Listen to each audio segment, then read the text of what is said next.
perguruan tinggi. Yang selanjutnya ada hakikat peserta didik.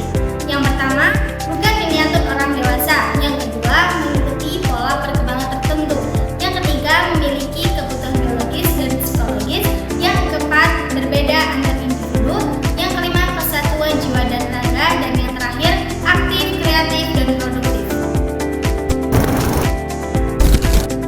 Yang selanjutnya, konsep Islam tentang peserta didik terdapat pada teori fitrah yang memiliki arti secara etimologi. Fitrah berasal dari bahasa Arab, yakni fatara yang berarti kejadian.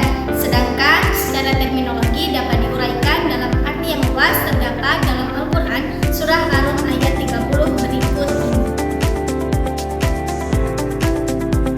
Dari ayat tersebut dapat dipahami bahwa manusia sejak asal kejadiannya membawa potensi beragama yang lurus dan dipahami oleh para ulama sebagai tauhid, dan dipahami juga bahwa fitrah adalah bagian dari penciptaan Allah. Yang selanjutnya, pengaruh eksternal sosial ada 3. Yang pertama, lingkungan keluarga, yaitu keharmonisan, pengelolaan, dan sifat orang tua.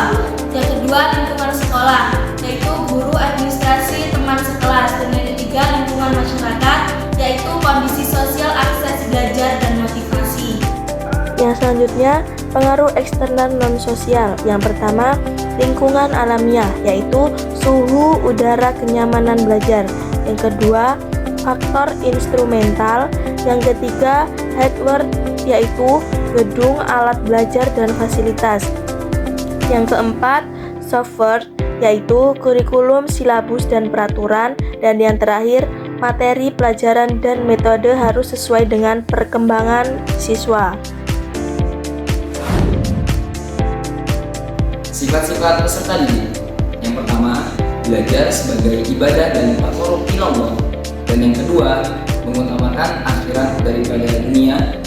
Dan yang ketiga, menjaga pikiran dari aliran yang menyimpang. Yang keempat, mempelajari ilmu terpuji, baik ilmu umum ataupun ilmu agama. Dan yang terakhir, memprioritaskan ilmu dunia sebelum duniawi. Dan yang selanjutnya, etika peserta didik. Yang pertama, tujuan menuntut ilmu untuk mendekatkan diri kepada Allah Subhanahu wa Ta'ala. Dan yang kedua, etikanya tabah dan sabar dalam belajar. Dan yang ketiga, ikhlas dan hormat kepada guru. Yang keempat, bersungguh-sungguh dan berdoa dalam menuntut ilmu. Tugas dan kewajiban peserta didik. Yang pertama, yaitu membersihkan hati sebelum belajar. Dan yang kedua, tujuan belajar untuk menghiasi hidup. Dan yang ketiga, semangat mencari ilmu di berbagai tempat. Dan yang keempat, harus menghormati pendidik. Dan yang kelima, belajar dengan sungguh-sungguh dan harus tabah dalam proses menuntut ilmu. Mungkin cukup sekian.